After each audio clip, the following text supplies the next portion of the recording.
This day in podcast.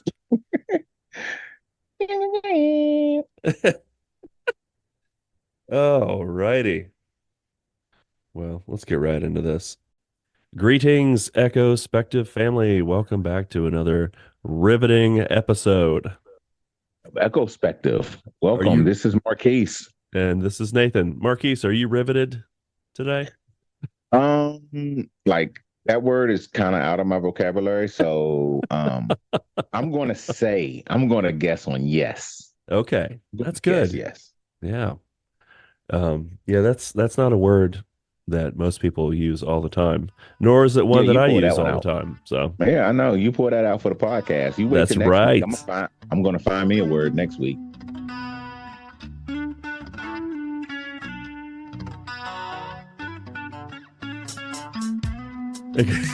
That would be pretty funny. Each week we have to use some nutty It's a word. word. Word of the day. Ah! Supercalifragilisticexpialidocious. Yeah, yes. So I think we're losing our minds.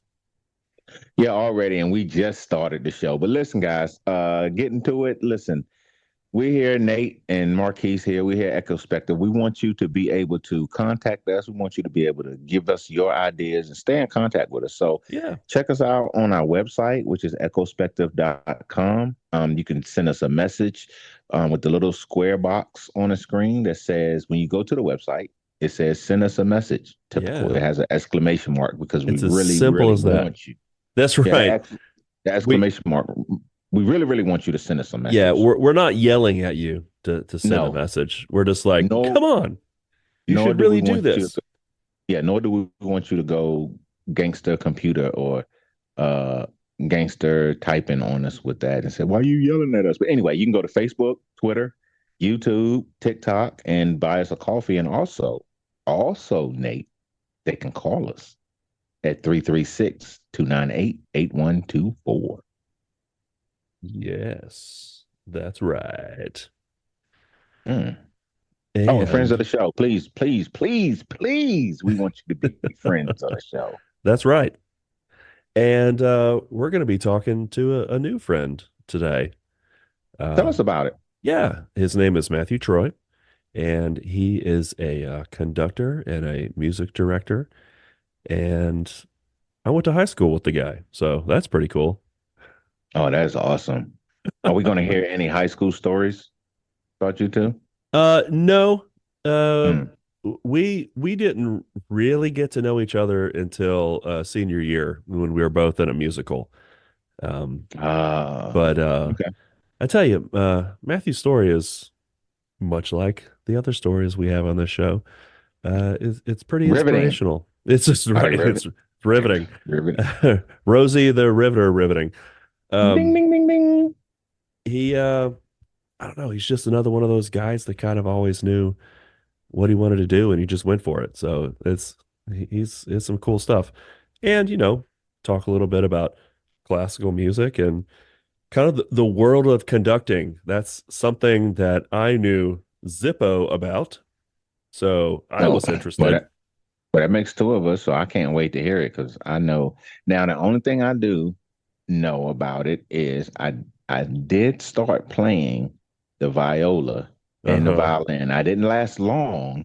I can't pluck a string on it now, but that was my very first introduction to music. I wanted to play that. I began playing it. We was taught first before we even can pick up a violin or an instrument. We was using egg cartons. I do remember that like it was yesterday. We had an egg carton on our shoulder and on our chin, and they taught us posture. Uh-huh. I didn't last long, but I did start that. So that's the only thing I know about classical music or I- classical information. Interesting. And Mm. you did you try to play any Prince on it? See, we're not doing that. We're not doing that. You know good and well Prince did not have, well, I don't know. He may, you know He what? probably did. I wasn't part of that section. Uh-huh. Okay. I see. I played beats. I was not part of the violin on the Prince band. Yeah. Okay. Yeah. Let's not do that. That's sensitive to me. That's not riveting. I'm Thank you sorry. very much. Okay. Sorry, I'm bringing up deep-seated memories. Yeah, I So told you that with in secret. that's right. I'm sorry. I'm exposing the skeletons in your closet. Someone didn't hear that episode. Now That's they right. want to Yeah, they're go gonna back go and back and be listen. like, what was What? that on episode 3 at See, 20 and you minutes still and talk. 30 seconds? See, and you know the time. Come on, yo. I'd be interested to see what is 20 minutes and 30 seconds. I Yeah, doubt it's Prince. if it's that we got a problem. Me and That's you gonna right. talk off mic. We're gonna go buy a lottery ticket. That too. Well, without further ado, as the fancy people say, let's get straight into this episode with Sir Matthew Troy. Let's go. Okay, so we will just start the way that I always start it. What is your earliest memory of the time that you heard music or a song or anything music related, and it could just kind of struck you and you thought to yourself, oh man, this is there's something going on here and I like it. And I may not know what it is, but maybe you started to realize how lyrics were built or progressions of the actual music itself was made, or just that time where it stopped being just kind of background noise to you and then you jump to, ooh, like I like this. Sure. No, it's a great question. I mean, I think one of my early memories is probably similar to a lot of people. I do have early memories as a child singing hymns in church, Sure. and hearing lots of different voices around me following along in a hymn book and starting to kind of understand and see the different parts and the different voice parts and how that all worked. Those are, I do have some good memories and just learning some of those famous melodies. Um, that was an early memory, I think, where my interest was, I think, peaked in a new kind of way. But I also started studying music around third or fourth grade. Oh wow. And so that was when I really started playing an instrument for the first time. And so I had a really amazing music teacher who took me under her wing and apparently saw that I was expressing an interest in it. And so I started off playing viola, which was already a little bit different. A lot of people will start on violin, and then For if they sure. ever switch to viola, they will switch somewhere along the way. But I actually was a bit of a weird kid in the sense that I started playing viola at about 9 years old, and Over so ambitious. yeah, maybe so. It's like, let's just go all in with this. Yeah, right. I had to go convince my parents to, rent me an instrument at the time. I didn't come from a family of musicians, and so um, and that was also strange because if you know anything about violas, we don't even read in the normal clefs that, so the first clef I ever learned to read, whereas most people will learn treble clef as their first clef that they read, or even bass clef. Uh-huh. Violas read an alto clef. So Oh I my was reading gosh. an entirely,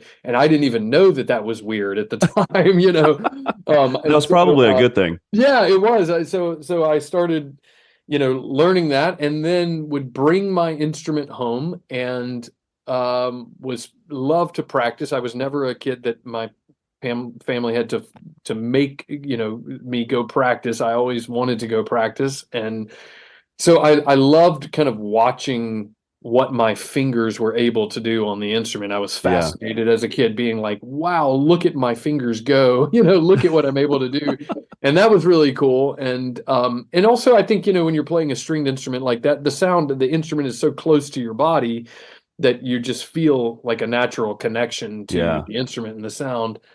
And so again, not coming from a family of really musicians, but I did have a tape back in those days. I had two tapes, I think, that were both classical music. One was the six Brandenburg concertos of Johann Sebastian Bach, and the other tape was Beethoven's Fourth Symphony. Ooh. Don't really know why I had Beethoven's Fourth Symphony, because again, that's one of the more, I should say, one of the lesser known of Beethoven's symphonies. Yeah. It's, you have the Third Symphony and the Fifth Symphony, which tons of people know, but a lot of people don't know his Fourth Symphony, but I happen to have a tape of it. So, like, I have really distinct memories of listening to those tapes over and over and over again, and actually getting my instrument, getting my viola, and trying to play along by ear, trying to learn and play along by ear to those recordings. And so those two things are some of my really early memories, I think, that stick with me, or at least that come to mind right now, of things that kind of initially got the hook in me for music. That's incredible. I never knew that. Yeah. So what happened after that? When did you start playing with other people? When So did you kind of find that musical community? Okay, yeah. Well, I think I was taking, music at school, so I did have an orchestra at my elementary school, actually. Where did you go? Well, this was in public school. I grew up going to public school. This was in Greensboro. And so at that time, there were orchestras in the schools, and there are still some programs. I guess they're still in the elementary level, but then you could start in like the third or fourth grade. And so that was a really amazing thing to just have other people to play with, as you said. That was really incredibly valuable. And then I also started seeking out other opportunities. Like I joined a youth orchestra, and there was a civic orchestra with kind of a mixture of everything from like teenagers up through senior citizens that were part of a group. So that was also a really interesting experience, and something that I think was really important in a lot of ways, because there are not so many opportunities now that young people, I think, have to make music with people that are significantly older than them. Yes. And it really actually, as you said in your lead in, it showed me how much of a shared experience we all have. And it wasn't about whether I was a teenager or the person sitting next to me was a senior citizen. We were just there for the music. And I think it also just made me comfortable communicating with older people and people that were in a different generation than I was. So it just helped me learn that we are all people, and we all love music, and we're all kind of working on this shared endeavor together. But playing in different groups was really important, and was definitely a huge learning experience for me. But I will say, not to jump the gun on maybe what your next question is, but I will say that by the time I was, 10 or 11, I literally can say with honesty that I did not ever truly pursue another career path after that. I mean, by the time I was about 11 years old, I had made up my mind, I'm going to be a musician. I don't really know what that means. I don't know exactly what I'm going to do. Right. But from that point forward, I never actually focused in a legitimate sense on doing anything else professionally. I never had that. I had already declared a major in music and took the audition before I even started college. I mean, before I started my undergraduate degree, I had already declared my major was music. And so, I had a lot of friends that were like sophomores in college that were still trying to figure out what am I going to major in? And I had already done, so I was already kind of on that path and had made that decision a long time before that. And man, it's almost, in a weird way, it's almost like the lack of me having a backup plan, or the lack of having other options. It really focuses you and focuses your mind in a different way. So, oh, for sure. Yeah. It's either sink or swim. Yep. But as long as you don't feel like you're doing something you're not made to do, then, I mean, I'm sure at times it was pretty scary, and you may have asked yourself, man, am I doing the right thing here? Oh, sure. But, if deep inside that, man, I am a musician, and however that's going to look, however that ends out, like I've got to go on that path. I just knew that I never run across, still haven't run across anything that really, I think there's a synergy with music. There's a Mhm. synergy of the physicality of what you have to do. Yeah, So there is kind of a physical, tactile sense to it. There is the intellectual sense of it. Do you really understand what's going on in the music? Um, there's an emotional level, obviously. definitely. There's a historical level. I think music is such an amazing thing because I just look back at like what have I learned about the world, about history, about other cultures, other Yeah. people, different time periods, politics, science, Yes. different Yes. visual art, poetry, all of these things. Music is a part of all of those things. Yes. And for me, it has just been an amazing way that you can have this synergy to explore all of these other lines of thought. And ultimately, what that does is it just gives you a deeper and more grounded understanding of the where the music comes from and where Yes. the music springs from, what the music is at its source. And so um that's truly still one of the most rewarding things for me, I think, is just the ability to kind of think in different directions and the music giving you kind of like the home base that you always come back to. But there's a Right. huge world out there. Oh yeah. There's a Yeah. Yeah. huge Yeah. world of how many other things you can explore and synthesize with music in that way. Well, and like 99% of anything else in our lives, context is important. So much. Absolutely. And Yeah. to me, uh, and probably to me, sometimes I say, well, to me, like I'm having some sort of epiphany or huge revelation. But personally, I feel like music is just storytelling put to, well, songs are storytelling put to music. And storytelling, I mean, it goes back to the dawn of man, and Sure. that is something that is just steeped into our beings and our humanity and our DNA and soul and whatever else you want to say. Yeah. We're drawn to that. Like you'd be hard pressed to walk in somewhere like a bookstore or um, anywhere, and someone is telling a story and it captivates you. Like you're not going to walk away from that. You're going to be like, oh man, this person is telling me um, some account from their earlier life or someone else's life or whatever. Now there might be some bad storytellers, but there's also some bad musicians and Oh, songwriters. yeah.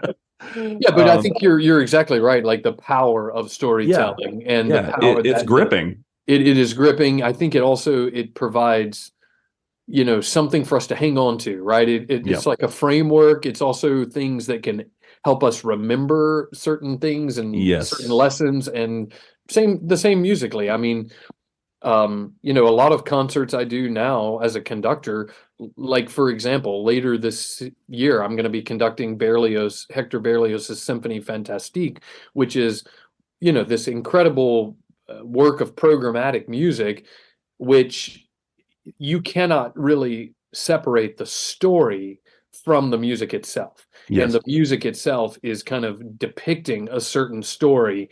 And so, I will actually have projected at the concert on screens next to the orchestra things that will walk the audience through in real time as the orchestra's playing, things that they're supposed to be kind of listening for that help yeah, depict the story.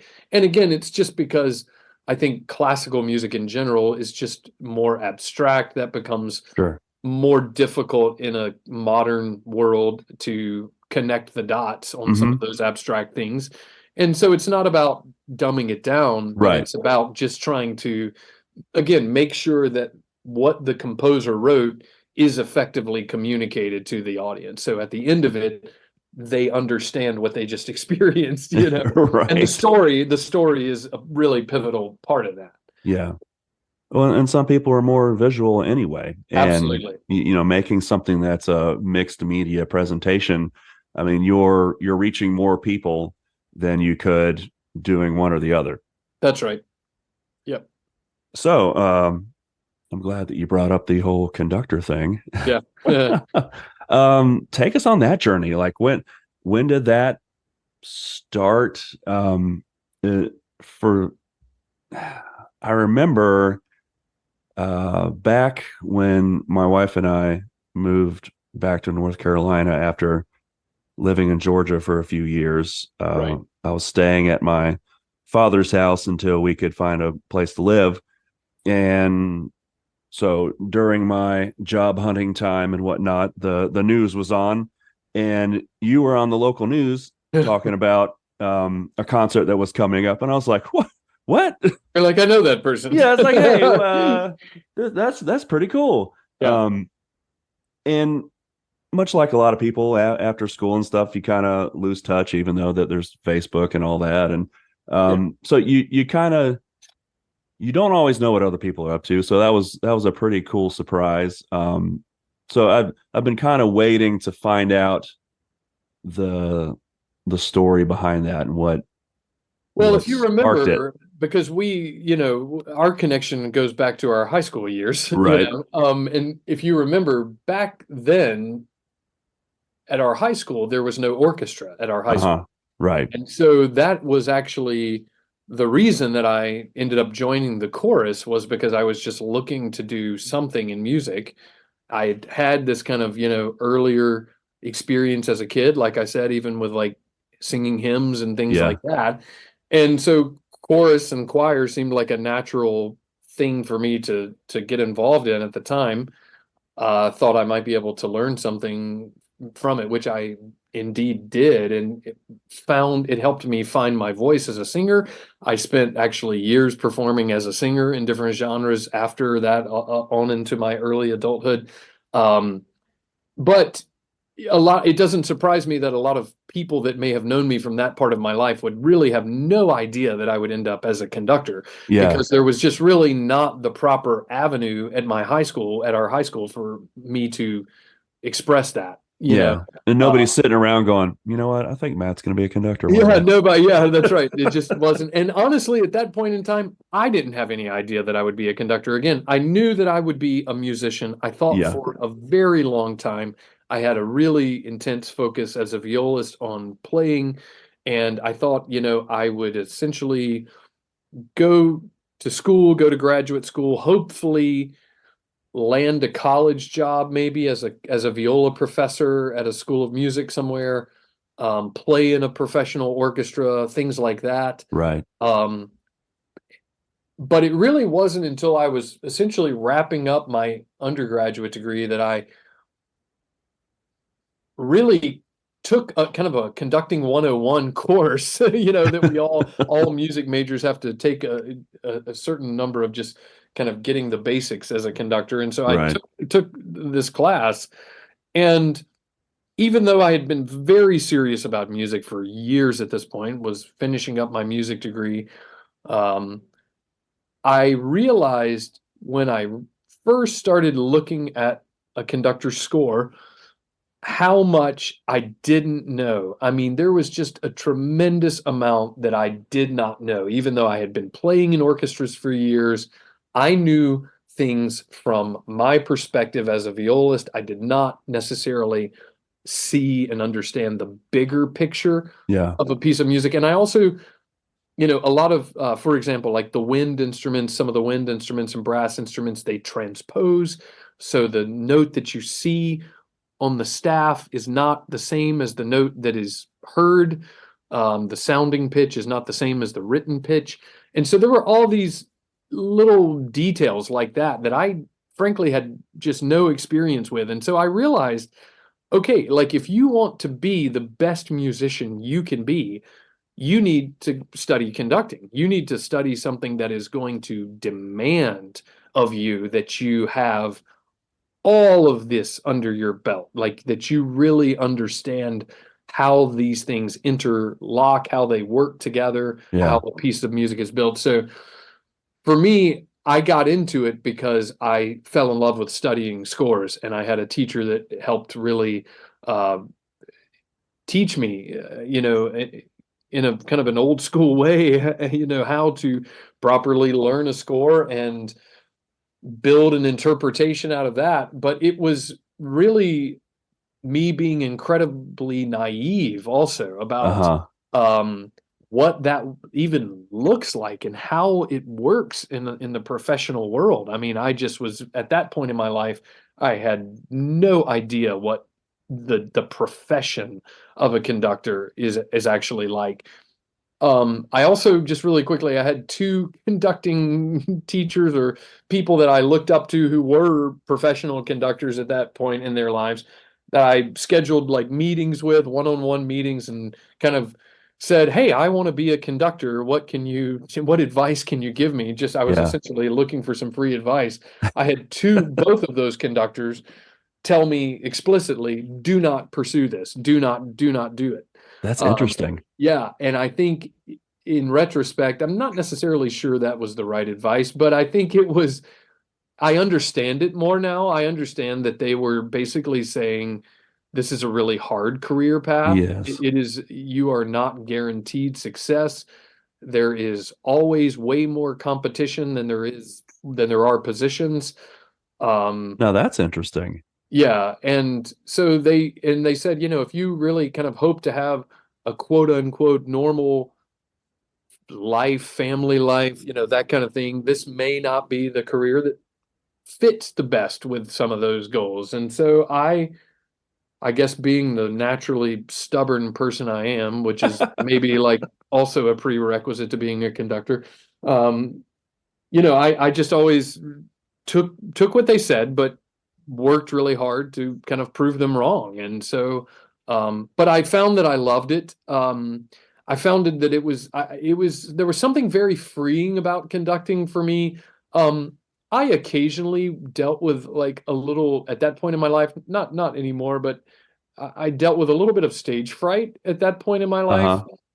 And there was something about the act of being able to turn my back to the audience Oh and yeah. focus my attention on the music and on the musicians in front of me that at the time was very liberating. It felt I didn't feel that same sense of nervousness, but I mean, there is a huge sense of responsibility that I feel as a conductor. I mean, not only to the kind of performance that the audience receives, but um, just being really true to what the composer wrote. Right. And so I kind of look at the job now as that of not necessarily a creative artist in the way that people think of creative artists, but I'm a recreative artist. Yeah, yeah. It's my job to breathe life into these things and bring them into reality every time I have an opportunity to do it. Man, that's cool. So I can imagine not only is it physically draining because, you're not just standing there pointing at people, Right. um, but how emotionally draining is it? It can be a lot. I mean, both this past year, I had the good fortune to conduct Gustav Mahler's Fifth Symphony, which is one of the most gigantic pieces of music in the orchestral repertoire. It's long, it's hugely orchestrated. It runs the entire emotional gamut. I mean, it's a very intense piece of music, and I normally feel like I have a lot of, fortitude up on the podium, but it was physically exhausting. I mean, it was physically draining, mentally draining. And so um, I do love the focus that conducting requires. When I'm on the podium, I feel like I'm in a different world. I mean, Yeah. like a bomb could go off, and I wonder if sometimes I might not even notice, because you're so intensely focused on what you're doing. Right. There's no room for other distractions, frankly. And so um it can be very draining in that sense, but it's exhilarating. I mean, it's the best kind of draining. It's never the kind of experience that drains you. No, it exhausts you, but it's the best kind of exhaustion. Yeah, yeah. Okay, so from the perspective of somebody like me who um, musical experience is like playing in a band or Yep. being a lead singer or whatever, Yep. you're kind of always your own worst critic. And with musical performances like that, you go, oh man, I flubbed this chord or I forgot to come in after the bridge or whatever. What's the equivalent of that as a conductor where you go home and you're like, golly, I really hope the audience didn't realize I did or did not do something. Do you have a lot of those times where Yeah, I you mean, I just think. beat yourself up? Like, I quit. I just can't do this Well, anymore. no, I don't ever say I'm going to quit, but I do. I think yes, we're naturally very self-critical creatures. Yeah. You Yeah. have to keep it in balance. I mean, I think all musicians are, and that's okay. Again, as long as you keep it in check, Right. um, and you use it as fuel to keep you working at your craft, Yeah. keep you improving on what you're doing. I do think, I obviously I set a high bar for myself. Sure. I set a high bar for the musicians that I work with. And I take it really seriously. So I spend, tons of time preparing the things that I do. I will start preparing. I mean, even that Mahler symphony. I mean, I worked literally just months and months on end, for that performance. Um, so you have to put in the work ahead of time. There's no question. The equivalent of what you were talking about are things that I don't really think in an ideal sense should be happening. They shouldn't be going wrong if you've done your preparation, right? Uh-huh. So you shouldn't be on the podium like missing a beat or dropping Right. not, those are things that I think should separate the expectations that we live with as like professional musicians from people that do it in a more amateur capacity. Uh-huh. And again, that doesn't mean that's not disparaging Right. people Right. that do Right. that. That's just saying that tends to be one of those things that like you just you do not have you're not afforded the opportunity to make a lot of mistakes. So Right. I try to approach it from the same mindset. I don't know what a surgeon may think about before they go into surgery, but I'm assuming that they know that they have to get it right. There's Yeah. just Yeah. there's just not. I mean, there's just certain jobs, like if you're an airplane pilot or a and so Yeah. We get I it right 80% of the time. yeah, It's like, right, that's not still exactly like the mark you want to be hitting. Yeah. right. So I try to look at what I do in that light. So I take it really seriously, and I try to make sure that I am beyond prepared for the Right. things that I do. But there's always room for improvement. I mean, so it's not so much about did I do this thing kind of like mechanically right or wrong? Did I miss a beat or was I too fast or too slow here or something like it's not so much about that. For me, it's about um depth of expression. Like, am I truly embodying the deepness of this moment in the Yeah. most effective way? Can I reach an even more profound, deeper way to express this so that the music conveys to the musicians, to the audience, something in a deeper way? So it's a question of depth for me sometimes, and it's also Uh-huh. a question of like efficiencies.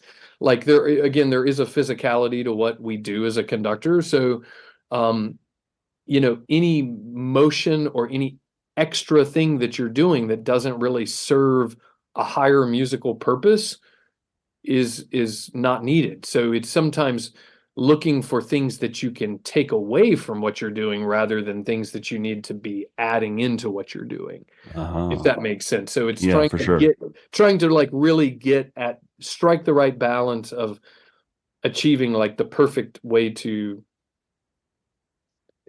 depict the essence of a moment, musically. Yeah. As important as your role is. You obviously want, um you've got to have a level of confidence, but also hopefully humility. Sure. Um do you know of a time, or can you remember a time where you weren't the best in the room and how that made you feel? Oh, sure. Sure.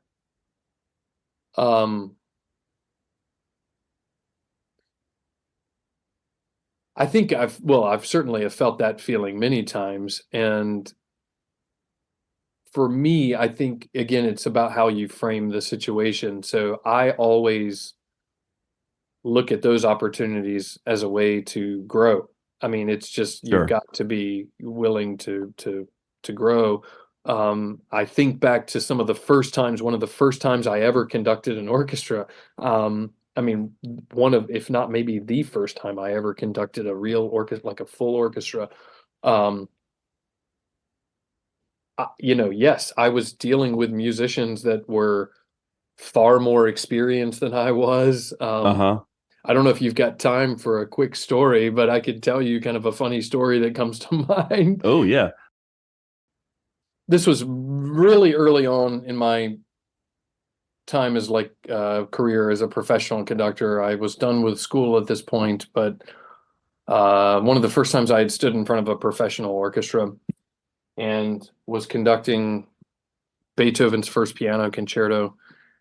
And I won't name names, but I knew the oboe player in the orchestra at the time, who's no longer with us, unfortunately. The oboe player at the time had a huge career as an orchestral musician, and he had performed as the oboist of choice on all of the John Williams soundtracks. Um, he had played all of the Indiana Jones movies, a lot of them, Wow. Superman, um, a lot of different films, and had just had this incredible career.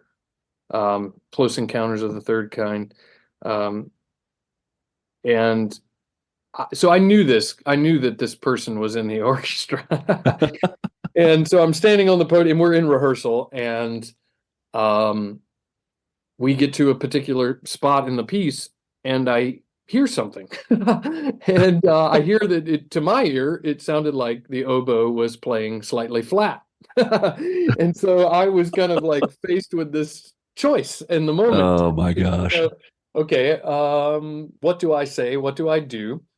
And being a little bit still young and inexperienced, I stopped the orchestra and did not really give any kind of clear reason why, which is not good. And I said, well, let's go back and let's try this again. Let's try this spot again, just hoping that it would magically fix itself, Yeah. And we get through it again, and the same problem is happening, and it sounds like the oboe player's a little flat. And I think we did it a third time and it still wasn't fixing itself. So I just kind of had this, moment of clarity on the podium. It wasn't again about ego or anything like that. It was just Uh-huh. about I have to be in service to the music. It is my job to fix the things that need to be fixed and deliver the best performance. So I just kind of broke it down in my own head in those kind of rather simplistic terms and ended up saying to the oboe player, it sounds a little flat here. Would you mind bringing it up just a little bit on in this spot? And we go back and we do it again, and then the problem is fixed and it's fine. After the rehearsal, I'm packing up backstage and I see the shadow of this person walking over towards me, Very ominous. and it was the oboe player. And I was thinking, oh boy, I'm gonna get chewed out or something. Uh-huh. I'm gonna have an unpleasant encounter with this person. But Yeah. actually, he walked over to me and said, I just wanted to thank you so much for pointing that out. He said, in that moment, um, I was just having a little bit of trouble knowing who to listen to and whether I needed to adjust up or down. And so he actually was very, kind about it and said, thanks for Wow. pointing that out. And I just thought, that was to me like a big learning moment of, be true to yourself, trust Yeah. yourself. Don't assume that because this person has had this incredible career, yes, they have, but don't assume that they're never going to make a mistake either, Right. Right. and so just it's all about how you communicate it and how you resolve it. And to me, it was such a great learning moment because I felt good that I stood my own ground and fixed what was wrong.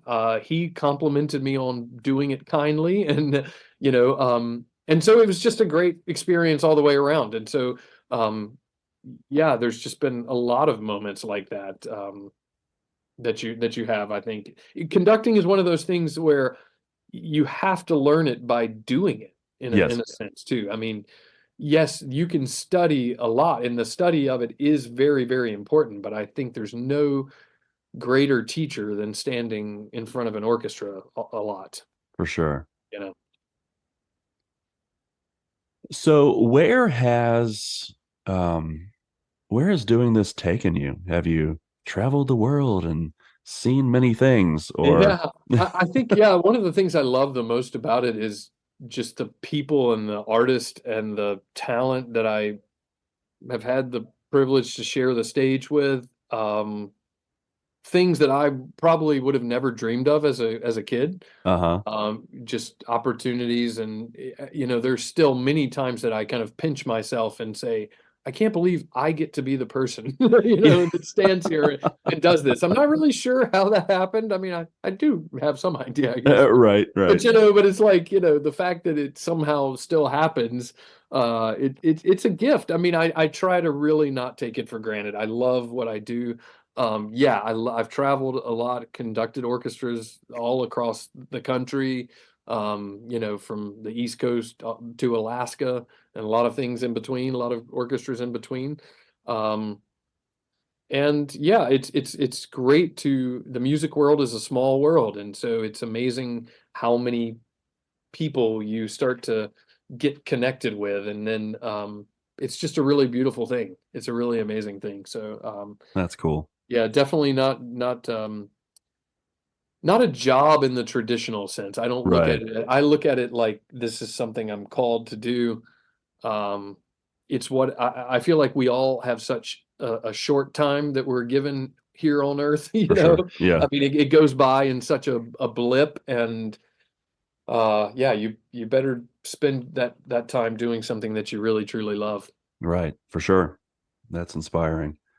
Um, so what is the apex of a conductor's career? Like what is that one piece or that one concert or that one place that you want to conduct at? Like, is there something like that for someone in your profession? Well, that's a really hard question. I mean, that's a great question. It's a really hard question because I think it's going to be Different for different different people. for Yeah, every person, but I also think, you know, you can spend your life chasing some of these things. And of course, yes, I would love to get a phone call from the Berlin Philharmonic later this afternoon. That would be just great if that happened, for sure. I mean, so I definitely don't want to downplay like the satisfaction that would bring me, or that would also probably be a pretty fear-inducing, maybe, Yeah, yeah.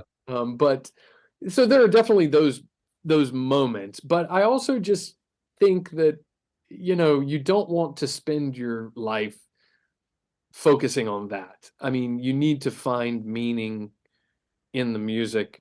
We live in a time too where there are so many talented musicians. There are so many gifted players that you will hear legitimately excellent music making in small towns, medium-sized towns, large Definitely. cities across the country, across the world. So I just think for me, it's about impact. It's about, I mean, yes, I definitely have certain pieces that are on my bucket list. I definitely want to do such and such piece, but I also try not to really focus too much on that, like I'm constantly chasing it. I feel Uh, like those things, like the Mahler's Fifth Symphony I referenced earlier, I had no idea when I was going to actually conduct it. I definitely knew it was on my bucket list, but you just kind of let things unfold in their natural pacing, and just try to, what I'd try to do is just consistently do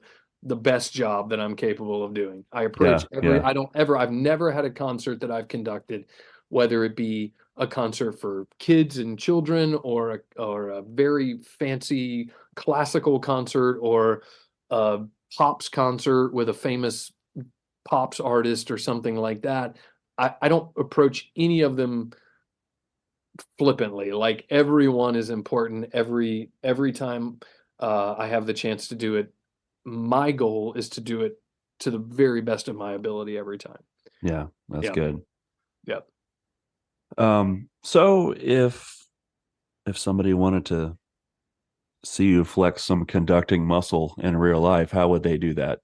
Where Yeah. where do you where do you do your thing? Yeah, so my home base right now is with the Western Piedmont Symphony, which is in Hickory, North Carolina. So we're Okay. kind of a medium-sized town, we are situated kind of equally between Charlotte and Asheville. We are an orchestra that's going on 60 years old. And we pull professional musicians from all over the region. And so I do a lot of performing here. Those are actually the performances that I have on my docket through the remainder of this season. So we kind of operate as most orchestras do on a season that runs, roughly between like in August or September through May. So, Okay. so for the next couple of months, those are my performances that I have lined up, and some really tremendous music coming up soon. So, yeah, that's probably the best way to find me. People can find me on social media as well. Okay. Yeah, I was gonna say if you had a website or a social handle you wanted to throw out, you Sure. could you could do it here, and we'll also put it in the show notes for people to Yeah, clicky so clicky I'm on. on Facebook, and people can find me on Instagram at my handle is Matthew T. Troy on Instagram. And yeah, I usually keep things really focused on my professional career on the social media.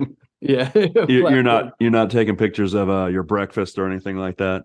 I'm not taking pictures of my breakfast, You're not trying to be an influencer like that. I'm not being an influencer in that way. No, no. Yeah. Man, if I could just get the Bisquick Yeah. sponsorship, I know I'd make it. Right. um, uh, Something that came to mind when you were, because the last time when I found out you were doing this, you were with the Winston-Salem Symphony. Symphony. Yep. Mhm. So are there, is it like an assignment that you get, or you just wait for opportunities to pop up, like a vacancy of a position, and you go, oh, Oh, I think I'd really like to go conduct for, whatever it is, or are you like part of some sort of conductors guild or something? And yeah. So there's no real one way to get there. I will say that every conductor I know kind of gets where they're going in their own way, right? okay, There are certain things that you can uh, shoot for that'll help you in different ways. But once you get the job, usually like for an orchestra like us, we have a certain season that we have a tradition of doing this many type of concerts, and this many type of classical concerts, this many type of pops concerts, and those type of things. So you kind of know in general what the landscape looks okay, like. And then we're always, a lot of us are looking for other opportunities, whether it be a guest conducting thing. And sometimes that's word of mouth, or relationships that you build with getting to know people in other orchestras. Again, networking is hugely important. right, Some people, if they have a teacher or a mentor, can play a really prominent role in positioning them for certain opportunities. For me, just the way it's kind of all happened, again, happens differently for everybody, but I've never really actually found a mentor in that way that actually is, really kind of positioning me for different things. So, we all just find different ways of going about it, I suppose. But we're looking. I mean, conductors like to conduct, so yeah, yeah, so that's one thing. But I will say that one of the most like rewarding parts of the job, and one of the most creative parts of the job that I haven't really touched on yet, is when I plan a future season for an orchestra, for my orchestra, it's the programming of it that I really, really enjoy. Yeah. Creating the actual concerts that the community will experience. Oh my gosh, just so fun, just so amazing to kind of think about what will people respond to? What would people like to hear? What will have an impact? Again, I don't like to do concerts that are just um, like where the orchestra's on the stage and the audience just sits there and listens and politely gives a golf clap at the end. Right, right. It's kind of important to think about what kind of conversation are you trying to start? Yeah, What point of view are you trying to get across? So the programming is very, very fun for me because that I think really in another way is a chance for me to express myself as a conductor to the audience. And so I look at each one the same way that a famous chef really is trying to get that recipe exactly right. It has to be, just the right amount of this and the right amount of that, and it has to be timed properly and all of that. So I look at it like a chef putting together, the perfect recipe, and right. every concert is kind of like a different type of recipe, but you're always trying to get it exactly right. Um, and I also think about what's good for the orchestra. There's certain types of For music sure. that will build the skills of the orchestra. What might we be a little bit stronger at this particular aspect, but we might need a little work on this. So I will program things that will, challenge the orchestra to reach new goals and new levels of artistry, I suppose. But the programming is just so fun because there's so much incredible music out there. What people don't often realize is how much new music is being written for symphony orchestra. I mean, Oh, yes, there's a ton of great music from previous eras. yeah. I genuinely adore that music. But there are incredible works by living composers that are all the time being performed and written in new works. I've actually got two world premieres later on the season here. One of them was a work that we commissioned. And so it is a living, breathing art form. And again, I think it's just important for people to um, challenge what their perceptions of this art form are. Yes. People tend to think that it's not for them. But Uh-huh. as I mentioned to you at the beginning of this, like I grew up going to public school. I came from a family that was not a family of musicians. I, of all people, understand and believe that this music belongs to all of us. The same way that no one owns the Mona Lisa. Right. The Mona Lisa belongs to the world, and we should all benefit from it. And I feel the same about Beethoven and other living composers that are writing new music. It all belongs to all of us. So to Man. me, it's like, how can I break down barriers that society over time has imposed and put into this art form? That's what I'm interested in stripping out of the equation and trying to communicate more directly with people. Um, Yes. because I don't think you need to be you don't need to have music degrees and have tons of experience to go see a performance of Beethoven's Fifth Right, Symphony and right. experience like the visceral power of that music. It's evident, it's there. And so I just encourage people to challenge their perceptions in that regard, and also just challenge sometimes their perceptions on time. We live in a world where everything is so fast and we want immediate gratification, and the shorter the better, and everything is in sound bites, and pop songs have shrunk down to there's just nothing but a skeleton there hardly Right, anymore. right. So it's just a matter of like challenging yourself. I think classical music, serious music, gives you more opportunity to let your mind wander and experience and think about what's going on. So I just encourage Yeah. people to do that. Well, and it's because you don't have lyrics telling you how to perceive it. Yep. It's like reading a book and not knowing what the characters look like. You know, Yep.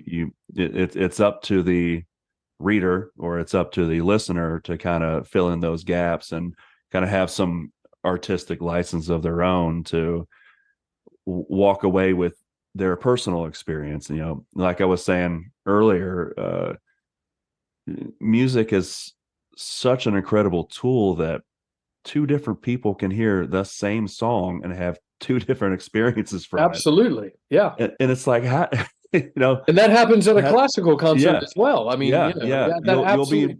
You'll be moved a certain way, or you might not be moved. You know, you just appreciate the music for what it is. And but someone else could hear a piece and like be moved to tears, or it can make Yep. them feel happy, or and it's so incredible because it's like nothing's telling you to feel that way. It's That's also not just right. There's no right or wrong too, right. right? Yeah, yeah, It's not you are entitled to experience it the way you experience it. And yeah. that's what I wish people would know. I do think also in our world today, you know, um, again, nothing against sports at all, but like, one of the things, I mean, in sports, there tends to be, a winner and a loser. And Right. there are Uh-huh. people, and it's about kind of beating somebody else or scoring more points than someone else. And Right. music, symphonic music, classical music, to see so many people, a stage of 80 musicians, or later this year, I'm also conducting this giant choral work, Carmina Burana. Probably will have over 200 people on the stage, Wow. and chorus and orchestra together, soloist. It's amazing. So all of those people are a cross section of of the people we interact with on a daily basis as well. And so they all have different opinions about things. They all have different feelings about this thing or that thing. They have different Right. political views. They have Yes. Yes. different religious views. They have different artistic sensibilities. But I feel like our culture sometimes does not provide us enough opportunity to see large groups of people working together for a common goal, Yes. Yes. to recreate a wonderful, incredible work of art for its own sake. And where those other differences kind of, it's not to say that they're not there, but they fade away. They're not nearly as important as the higher goal. And so I just think, you know, go to an orchestra concert. If you hear this podcast, like look up your local orchestra, go see a symphony orchestra concert, and just Definitely. watch what is going on in front of you to see that collective effort where everyone is pulling in the same direction, reaching for the same Yes. goal. That is something that we as a culture could benefit greatly from Oh man. having more of. Totally. Yeah, And not just the people on the stage, but the people attending. You totally. know, you're going to that to have a shared experience. You're going to that not because you're a Republican or a Democrat, or Correct. a Jew or a Christian or a Muslim, or you're gay or straight or Yep. whatever. Like everyone is going because they want to hear some great music, Yep. and they can sit beside someone else who might be wholly different from them, Yep. and it's okay. It doesn't matter. Yeah, Yeah, it's we need there's more of an that for under sure. there's an these works of art, I feel, they are the greatest examples to me of what humans have ever created. It is literally the shining example of what humanity can be, Yes. and the things that we can truly achieve. Um, yeah, there's just nothing quite like it. And for me, you're right. I think having these type of community shared experiences um, are crucially important. I think especially when we all live in such a divided time where it's so easy to all go and hide in our own bubbles, Right. and this is something that really just exists on a different plane entirely. Yes. Wholeheartedly agree. Uh, well, I think that's a good place to land this plane. Sure. Yeah, we covered a We've, lot of cool stuff, man. yeah, yeah. Very enjoyable. A lot of there's a lot of insight and some things that I was not aware of on kind of the day in the life of a conductor. And Yeah. I appreciate your time and just hearing your story and your journey. And I hope that listeners are inspired. I know I was, and I'm not just saying that because that's something you should say on a podcast. No, it's But great to be with you. It's great to have the time with you today. yeah, Dude, it's good to reconnect with you yes, after definitely. all these many years. We won't say how many. I know it's starting to add up a little bit too quickly. Oh boy. All right. All I'll right, talk to take you care, my later. friend.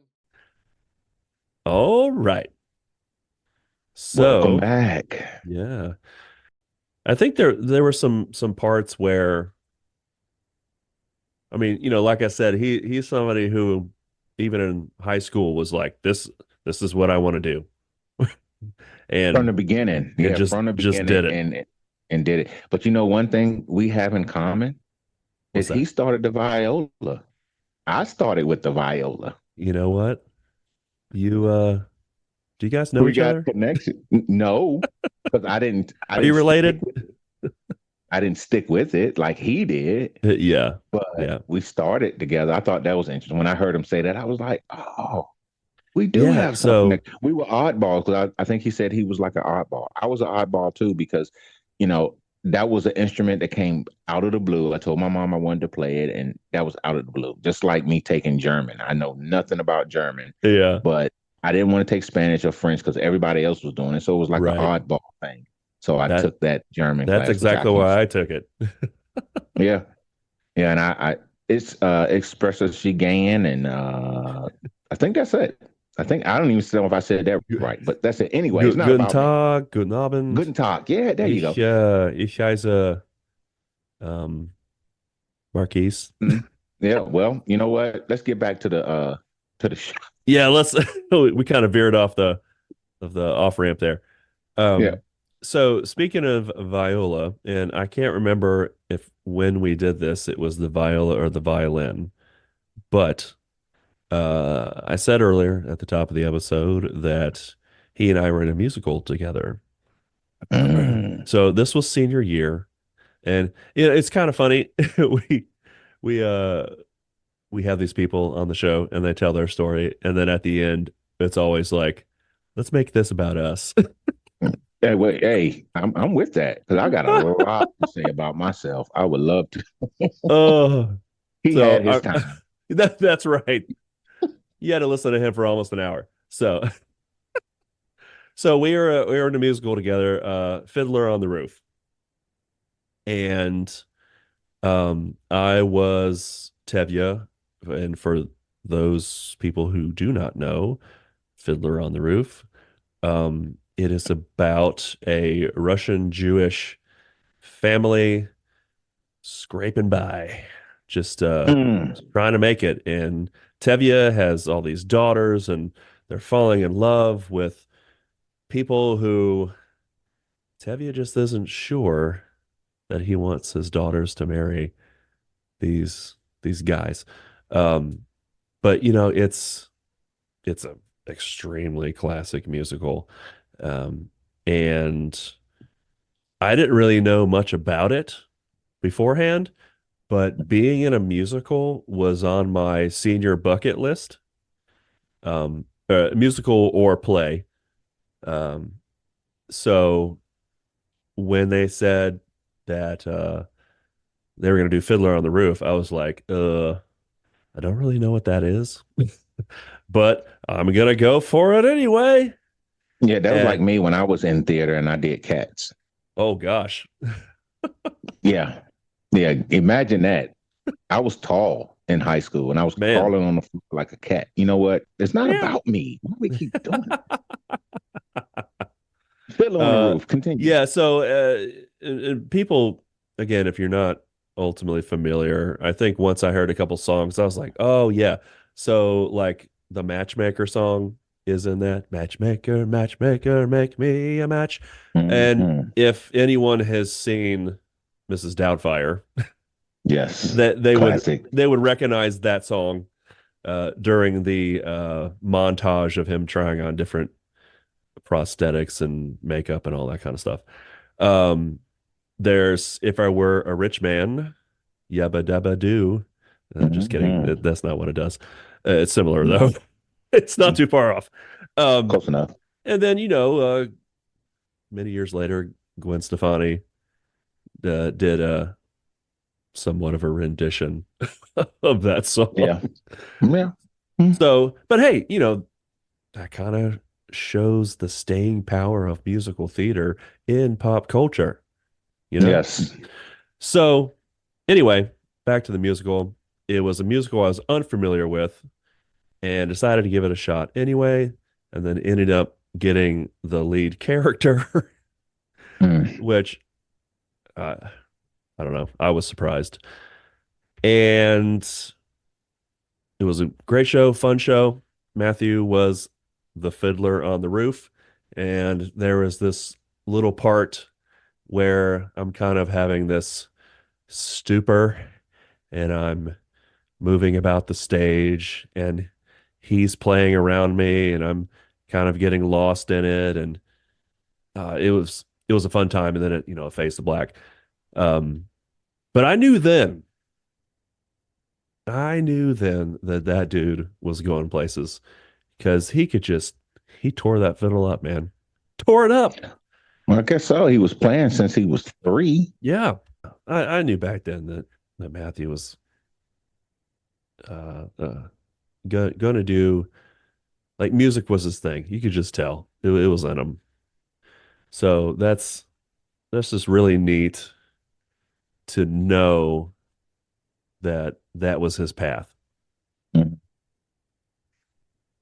That's all I gotta say. Yeah. Well, I mean, it was great just to his travels, how he was told that not to get into conducting, you know. Yeah. Again, I guess we should have the end of the shows is like reflection on us because it's like every time we talk to somebody, I see myself or something that I've experienced Yeah. because I was told the same thing by my mass communication teacher that I would never be in entertainment. I would never, be on radio or do anything like that. And it just pushed me like him. Yeah. He was like, well, you're not going to tell me no because this is what I want to do. So Right. buckled down and I learned and he learned. And so did I. I just decided to go a different route, and just pursue it on my own. Yeah. And I found that interesting because it's like some people will go in the shell and be like, well, I can't do it because they told me to. And some people like him, um, is like, you know what? I'm going to do this. This is what I'm going to do. Whether it may not be suitable for you, or you may not want me to get in it for whatever reason, but I'm different.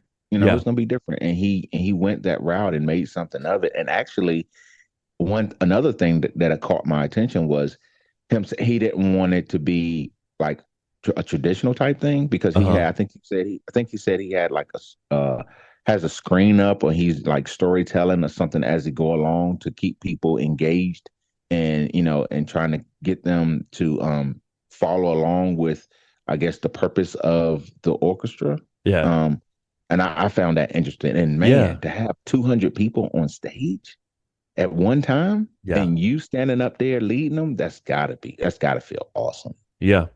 Yeah. Um, what about when he was talking about having to kind of have that difficult discussion with Ah, one of the members? yes. You're Oh playing, yeah. it's already a difficult piece, and then you hear something that's like, huh, that's Hmm. uh that's not right. All right, Let's just everybody. try it again. Yeah, everybody stop. Let's. From the top. Do, do, Hmm. do, do. I made a mistake. Yep. No. Hmm. Then you got to call out somebody that was in what do you say, Indiana Jones, Star Wars, or something like that. Man, I know that. I know his heart had to like sink down, especially when he was walking up to him like, man, I'm not. I play a violin. I'm a conductor. I'm not a fighter. I do Yeah. not want to fight. Oh man, that's gotta be tough. But the outcome, that's why sometimes it's better to You got to stand have up those for hard what you talks. believe in. Yeah, and you got to stand up for what you believe in. And if like he was very confident in what he was doing, and he heard Yeah. it, and it paid off. As a matter of fact, it gave him confirmation that what he knew. And I bet you after that moment, he probably could, that gave him the confidence to stand up, because if he can stand up to somebody like that, and he accepted it, Yeah.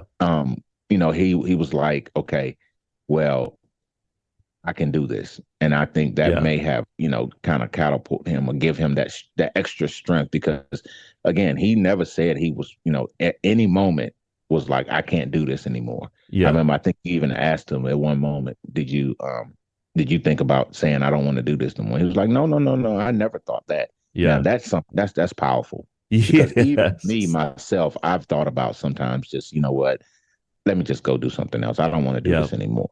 Yeah. So to have that type of attitude and strength to say, no matter what, sink or swim, we doing it. Well, and what a testament to the adage of to get respect, you have to give it.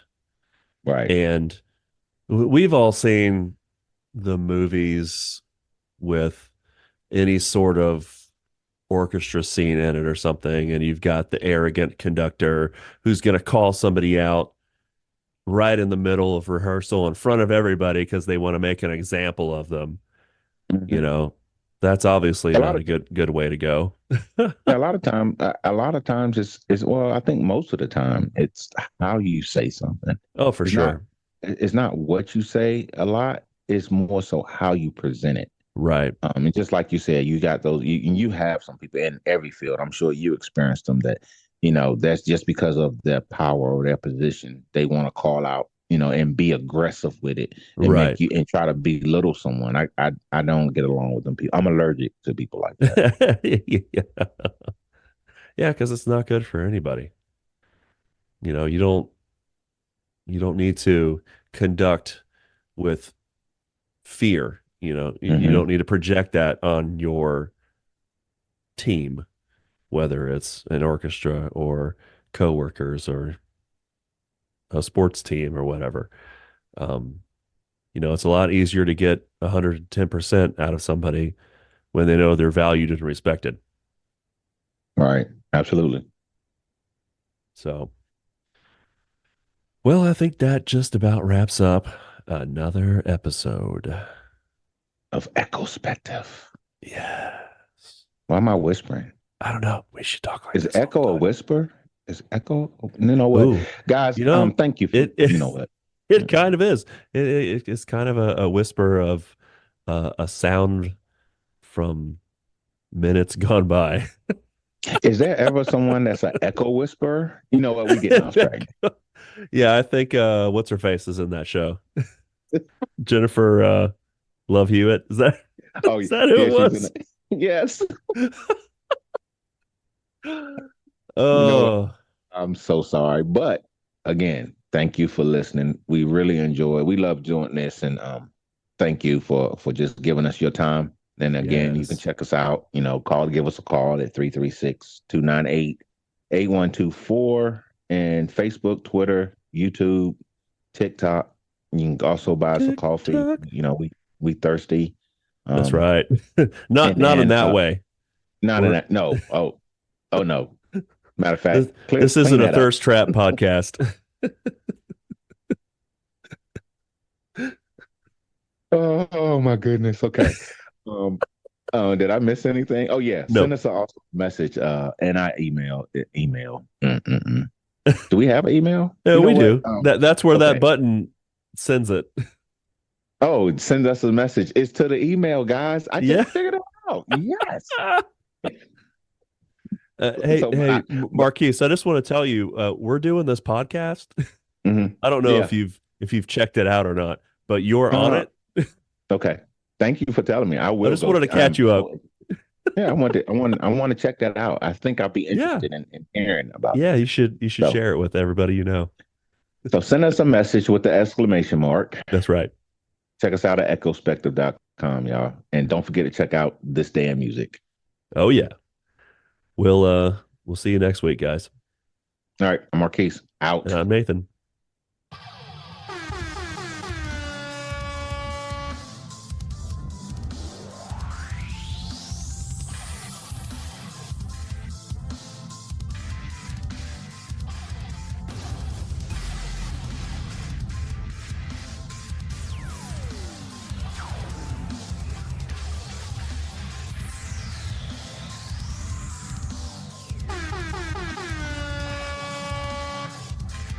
This Day in Music. Yo, let's talk about This Day in Music, March 20th. 1991. Michael Jackson signed the biggest deal in recording history when Sony Corp, short for corporation, awarded him with $1 billion, that's with a B, contract. The unprecedented agreement guaranteed the Thriller singer an advance payment of $5 million per album, and also gave him a 25% royalty rate based on retail sales. Day in Music. Y'all heard. Echo Spectre. 1993. This Day in Music. Jamaican artist Shaggy, whose real name is Orville Richard Burrell. Let's say that again.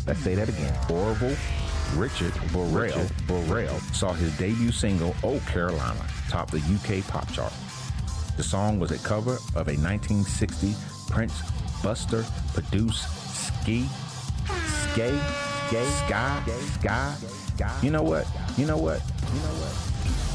It was a hit by the Folk Brothers. It was the first of 4 UK number ones for the Kingston-born performer, Orville Richard Burrell, aka Shaggy. Hey, This Day in Music, this day in 2017, reached the summit of the UK charts with Shape of You. Summit, I'm assuming he reached the summit, he reached the top, right? In 2018, December, it became the first song to hit 2 billion streams on Spotify, and to this day, the most streamed song on the platform. This Day in Music. Y'all already know what it is, yo. This Day in Music. Hey. This Day in Music, one of the greatest who's ever done it. Kenny Rogers, singer-songwriter, record producer, actor, and entrepreneur, died at 81. Rest in peace, my man. Yo, This Day in Music.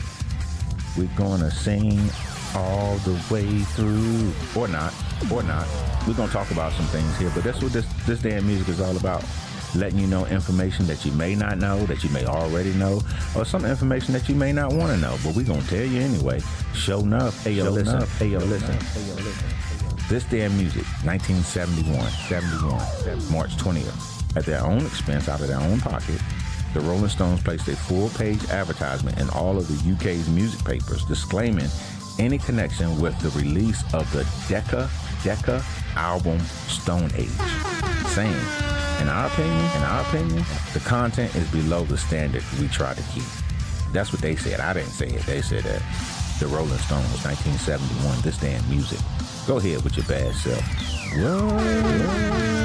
This Day in Music. 1964, March 20th, The Temptations released their debut album, Meet the Temptation, on the Gordy Motown label. The lineup on the cover features Eddie Kendricks, Melvin Franklin, Paul Williams, Otis Williams, and the newest Temptations at the time, Davis Ruffin. No, I said it right, Davis Ruffin. He changed his name to David later, but originally Davis Ruffin. Ruffin had just joined the act 3 months before the album was released, and actually only appears on The Way You Do the Things You Do. Did you know? Did you really know? Probably not, but I just told you. This Day in Music, Echo Spectre, we got all of the information right here for you. Hey, let's do a double. 1960, March 20th. Elvis Presley started his first recording since he's been discharged from the U.S. Army. He had a 12-hour session in a Nashville recording studio. Produced his next number one single, Stuck on You. Scotty Moore and Bill Black, who had quit Presley's touring band in 1957, were in the studio with him for the last time. But remember I said we're going to double it up? Well, guess what Elvis Presley did on 1961, March 20th? This Day in Music, Elvis Presley started a 2-week run at number one on the U.S. singles chart with Surrender, the 5th number one of the 60s. It also made number one in the UK. The song was based on a 1911 Italian song. Yep, this day in music. This day in music. Y'all like that? I'm giving you information you can use, or may not want to use. But let's check this one out. 1951, March 20. American blues rock guitarist and singer Jimmy Vaughn, who was a member of the fabulous Freebirds. He's the older brother of the late guitarist Stevie Ray Vaughan. The fabulous Freebirds had 2 hit songs in the 1980s, Tough Enough and Wrap It Up. And that's what we about to do right here in This Day in Music. We about to wrap it up. This day in music. Y'all be blessed now. See you next week.